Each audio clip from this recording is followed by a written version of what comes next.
Riverside? Hi, how you doing, Jason? It's fine.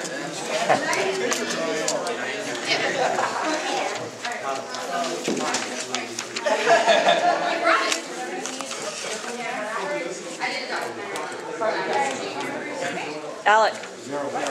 Alec. Say hi. We did not know that, man. When you showed up, So to go to the Navy and never went back. why did you join the Navy? Well, I was 17 about 1940, and this country, the United States, was in a big depression. Nobody could get a job.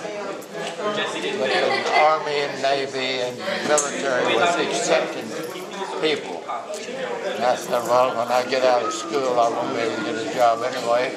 So if the Navy will take me, and I had known a lot about the Navy because my older brother, was in the Navy at that time. So I applied to get in the Navy, and they turned me down. You didn't ask why. Why? The official document that they sent back of rejection was extensive dental repair. I had too many fillings in my teeth, so they wouldn't take me. About a month later, they called up and said that the Navy Department in Washington had issued a waiver and I could join.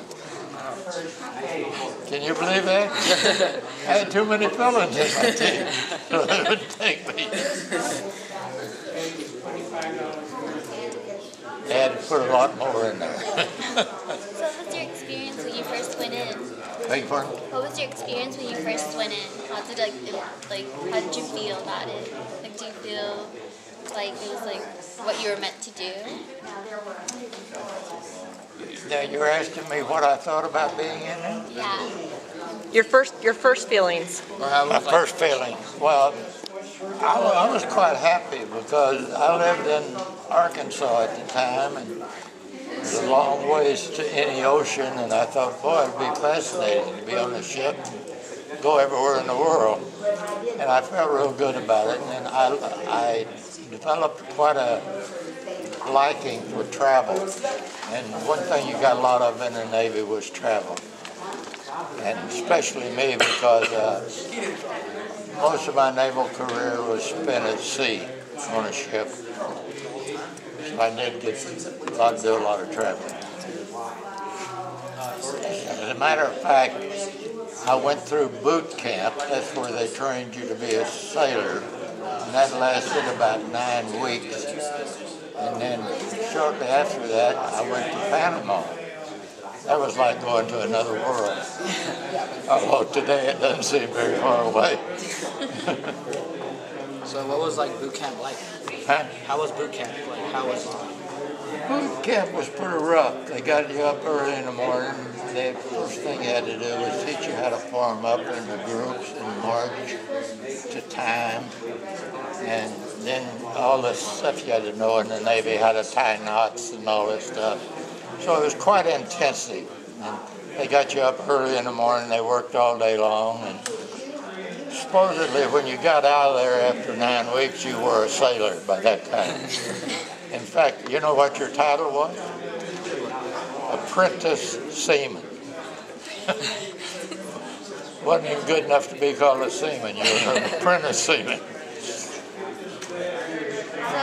And as you took these various courses, you moved up in your title.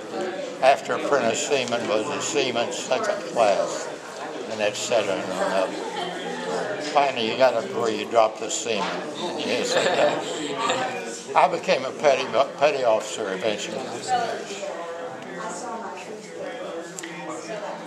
I liked the Navy, so I tried real hard to do everything they told me. Now, what was your military occupational specialty? What did you select? Well, you're not going to believe this, but when I went through training in Norfolk, Virginia, 9 weeks there, and my brother was serving on a battleship way out in the Pacific Ocean. And I went in and talked to him and asked if there's any chance I could serve with him on the same ship. So they sent me all the way out to Pearl Harbor, Hawaii, and that was my first ship. And when I first walked on board, they took me in the office to see an officer. And he asked me if I wanted to be in the band. Tennessee was a big battleship, and they had a band on board. And I said, well, why are you asking that? They said, we have a vacancy for a trombone player. And in high school, you played the trombone. And I said, well, yeah. And he said, well, you have to go down tomorrow morning and do an audition with the bandmaster so he can find out if you can read music and play and everything. And I went down the next day, and he spent about 2 hours with me, put music up in front of my stand, told me to play it and everything. And when I got up to leave, he said, well, that's all. And I said, well, you didn't tell me anything. I said, am I going to be in the band? He said, you sure are. Expect it tomorrow. So that's what I started doing. That was my first job. I played trombone in the dance band, and I played baritone in the marching band. That was my first assignment in the Navy. I didn't stay there, but that was my first one. What did you eventually change throughout your service, like for your What did you eventually change for your occupational specialty? Oh, I stayed in the band about 6 months. Okay. And the one thing I found when I was in there, it was a good billet, a good job, but it was hard to get rated in there. And so other activities on board the ship, you become a petty officer in 6 months. In the band, it might take you 3 years to become a petty officer. Yeah. Well, there weren't many guys in the entire Navy that were band members, so they didn't pay much attention to it. Just so we could play the instrument, you know. Yeah. I went into a department called the C&R department. And C&R stood for construction and repair. And what we became, sort of shipboard mechanics, fix things that broke on the ship, that type of thing. I wasn't very well suited for that, but I managed to stay in it. Yeah. In other words, I didn't have any mechanical ability. While you were stationed, did you see any combat? Oh, yeah. Yeah. A lot of it. Where was it? Well, I'll tell you one of the first ones. You want me to do that? Yeah, please. Well, when they decided where I was going to go was this battleship out in Hawaii, and I was in Norfolk, Virginia. And they put me on a ship, a transfer, to take me down through the canal and out to Pacific to Pearl Harbor, and I went on board a battleship there. And I started training on there, and we had big guns, 14-inch main battery guns. And we'd go out to sea and practice, learn how to shoot these guns and everything. And I'd only been on there a short period of time. And one day I got up and I didn't have a duty that day. And I developed a friendship with a guy over in the recreation center. And I made an appointment to go over and play tennis with him in the middle of the day. And I went down to get a boat to go ashore. And the officer of the deck told me that he didn't have a boat. He could get me one there about 8:30 and send me over there. And I left and went up topside just looking around. And they paged me up and told me they had a boat going over if I were to come down off the deck. And when I got over there to the tennis court, hadn't stopped playing, they attacked my ship, Japanese planes, that I wasn't on. And they sent me back to my ship.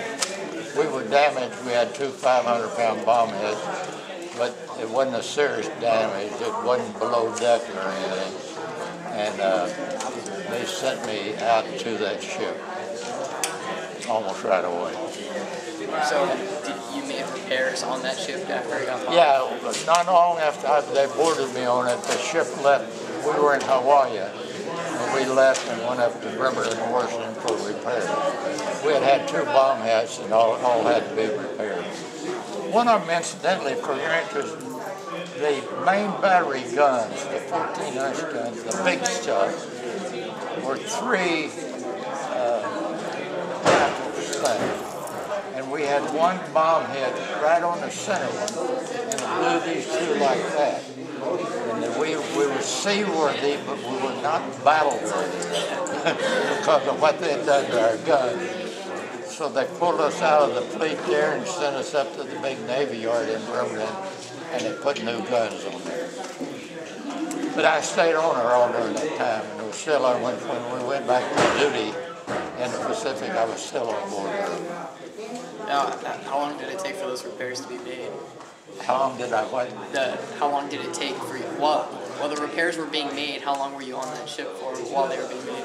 Well, we were up there, we got up there about the early part of December, and it took them till mid-February to get the repair work done.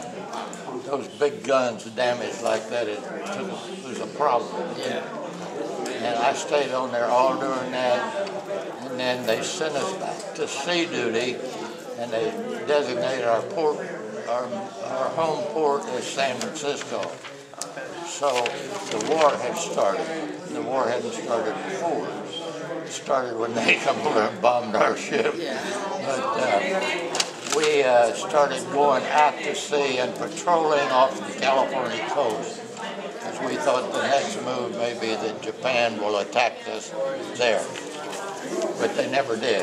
We stayed there for all of our assignments, but we never saw any action. The Japanese never came over there to attack us. Thank goodness.